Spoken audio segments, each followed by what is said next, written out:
आजिर recipe देखिला परे आपण ए रेसिपी को बिना बने रही पारिबेनी। हेलो फ्रेंड्स, जय जगन्नाथ। आज मुझे आपण मान सहित शेयर करी गोटे हेल्दी ब्रेकफास्ट रेसिपी जहाँ को मुझे केवल आधा चामच तेल रे बने की तैयारी करिछि। ए रेसिपी बनैबा बहुत सहज, कम समय रे बने की तैयारी हो जाय थाए आ खाइबा को बहुत टेस्टी लगी थाए। तो चलंतु बिना डेरी करी बनेबाटा स्टार्ट करी देबा। आजिर रेसिपी को मु मुग डाली रे बनैकर तैयारी करुच्ची। से मुझे गोटे कप मुग डाली को 3 ରୁ 4 घंटा आगर बुतरेबा छाड़ी देइथिली। मुग डाली भल कर सोख हो गला पर या गोटे ब्लेंडिंग जार ट्रांसफर करिकी पूरा चिकन करिकी बाटी नेबा। एठारे ध्यान देबे मुग डाली रे आमे बेसी पानी रो यूज करबानी। एभली भाव रे गोटे गाढ़ा पेस्ट बनैकी तैयारी करिबा। मुझे को गोटे बाउल ट्रांसफर करनेली आ उस्कर सहायता रे ना आम 2 ରୁ 3 मिनट पे भलकर फेटी नेबा, जहाँद्वारा कि आमर ब्रेकफास्ट पूरा फ्लफी बनिकी तैयारी हेबो। एबे मु एठारे ऐड कली गोटे पिंच हलदी और स्वाद अनुसार लुण हलदी को मध्य भलकर मुग डाली रे मिसई नेबा। या को 10 मिनिट पाई रेस्ट नेबा पाई छाड़ी देबा। चलंतु से भितर एठारे आमे प्लेट को ग्रीस करी नेबा। मु एठारे मिनी इडली स्टैंड रो व्यवहार करिछि। जदि आपनक पाखरे अवेलेबल अछि तो यूज करंतु, नहले या को घर रो केउ प्लेट रे भी या को बने पारिबे। एबे मु एठारे बेटर रे दोछि 1/4 चम्मच खाइबा सोडा। मु एठारे खाइबा सोडा रो व्यवहार करिछि, किंतु मु आपण मानकु सजेस्ट करिबी आपण माने एठारे बेकिंग पाउडर रो व्यवहार करिवे। आधा चम्मच बेकिंग पाउडर गोटे कप मुग डाल पई पूरा परफेक्ट।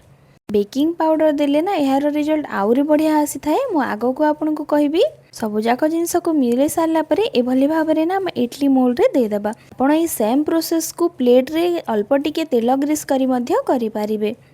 मु एठारे स्टीमर को गरम हेबा पई रखि देथिली।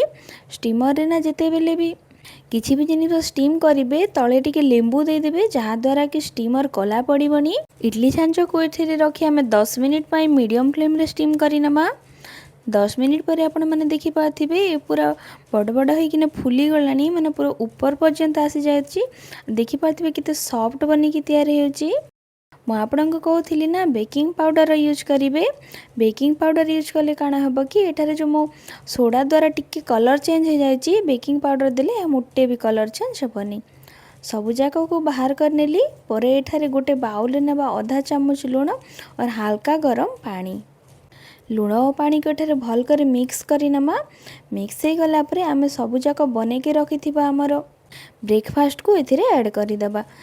बेसी गरम पानी रो यूज करिवेनी, हल्का गरम पानी रे को आमे कि एभली भाव रे 10 मिनिट पई सोखाबा पई छाडी देबा। जो भीतर या सोख होची चलंतो एपटे आ गोटे तैयारी करिनमा। एबे गोटे ब्लेंडिंग जार रे मुठे दिली 2टी सुखिला लंका, 2टी कंचा लंका, अल्प टिके पुदीना पत्र, अल्प टिके धनिया पत्र सब जिनिस ऐड करि सारला परे या को हमें बिना पानी रे एभली भाव रे ग्राइंड करनबा। परे मु एठारे ऐड कली गोटे कप दही। दही बेसी खट्टा दही यूज करिवेनी, हल्का खट्टा दही रे रेसिपी बहुत बढ़िया टेस्टी लगी थाए। सब जाक जिनस को एभली भाव रे ग्राइंड करनेली परे एथिरे ऐड करिबा पानी। मु एठारे गोटे कप दही पाई 1.5 कप पानी रो यूज करिछि। सबु जाक जिनिस को एठारे गोटे थर भल कर मिक्स करनेबा। पर एथिरे देबा कला लुण, साधा लुण, चाट मसला और सबु जाक जिनिस को ना एभली भाव रे मिक्स कर देबा। आमे एठारे दही रो घोल बने की तैयारी करनेलु।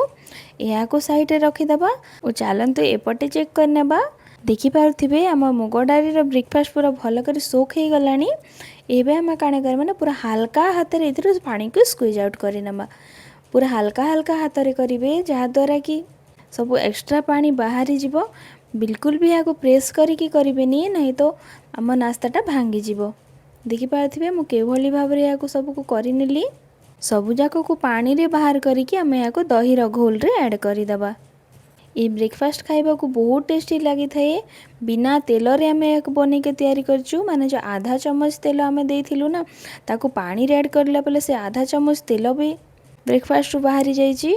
ऊपर टिके ऐड कर देबा कटा धनिया पत्र, लंका गुंड।